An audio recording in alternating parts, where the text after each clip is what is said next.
I want to talk to you for just a second about the Middle Eastern peace plan that was proposed just a few days ago. I just got back from Jerusalem. In fact, we were flying out of Tel Aviv the day that the President and Prime Minister Netanyahu were announcing the peace plan. But I want to talk to you for just a second so that you can understand from a biblical perspective the truth about the Middle Eastern peace plan. Let me say first of all, it's a noble thing when anybody wants peace for the nation of Israel. Psalm 122 verse 6 says, "Pray for the peace of Jerusalem. They shall prosper that love thee." I believe with all of my heart that God will bless the president and those that desire to have peace in Jerusalem. There's no doubt about that God will bless anyone that desires that kind of peace.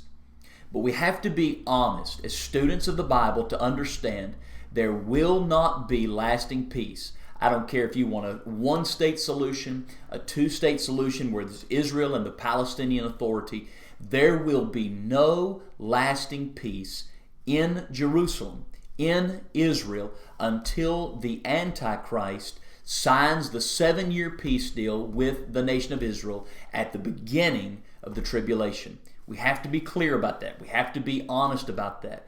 There have been so many attempts and tries to get that thing together. It's never going to happen. Although it may be a noble endeavor, it will be a failed endeavor.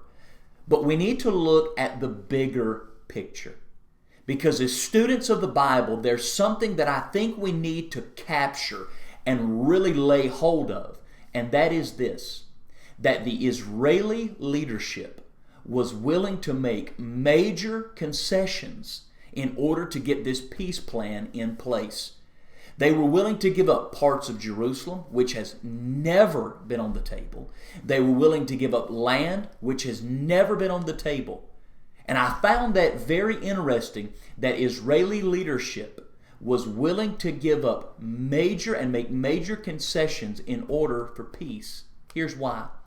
Because the leadership of Israel and the Israeli public are clamoring for somebody to step up and make peace. Now that's important because it's that attitude, that desire, and that mindset, that's what it's going to take in order for the people of the world to receive the Antichrist. You see, right now, that spirit of Antichrist is flowing over the entire world. People are desiring for there to be a unified people, a unified government, just like they did at the Tower of Babel. They're desiring for somebody to stand up and to get over all the partisanship, to get over all the nationality issues, and say, here is the answer to bring peace. And that is the spirit of Antichrist that is going to rise in that day. Now, it's interesting to me that it's starting to go up. I just got back. I was on top of the Temple Mount. I just got back from Israel, and I found a couple of things over there. Number one, the one thing that I found over there is it is so tense. There is a palpable tension. People that were with me that had never been before, the first thing they said was, I cannot believe how tense it feels. There is a tangible tension that is over that entire land.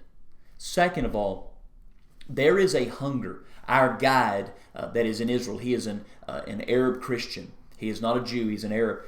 And he was saying how that the people are desiring, they're so hungry for somebody to get over the partisanship, to get over all of the political rumblings and fightings and everything, and to make peace. And this is what he said. He said, we're looking for somebody who can be the bigger man.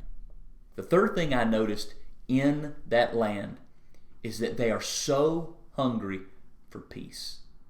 And that is the attitude it's going to take for the people of Israel to trust somebody like the Antichrist and to call for peace and accept it. We are getting toward that day. So what should the child of God and the student of the Bible do? There's three things. Number one, we should continue to pray for the peace of Jerusalem. Psalm 122 verse 6 is clear that God will prosper those that love Israel enough to pray for the peace of Jerusalem. We continue to pray for the salvation of the Jewish people. We continue to pray for the salvation of the Arab people. We continue to pray for the salvation of the Muslim. The second thing we do is we preach the gospel with fervor. We put out more videos. We preach the gospel with greater power. We get over all of the bickering and the fighting and the foolishness that has so enamored the church for the last 2 generations, and we preach the gospel without favor. We preach the gospel with power, and we preach the gospel without fear. The third thing we do is to look up. We are so close to the coming of the Lord Jesus for the church of Christ. The world is clamoring for the Antichrist. The world is clamoring for somebody that will stand up and will make peace. And right before he does, the Lord Jesus is coming for the church. You want the truth? The truth is this: Jesus is coming, and it could be today.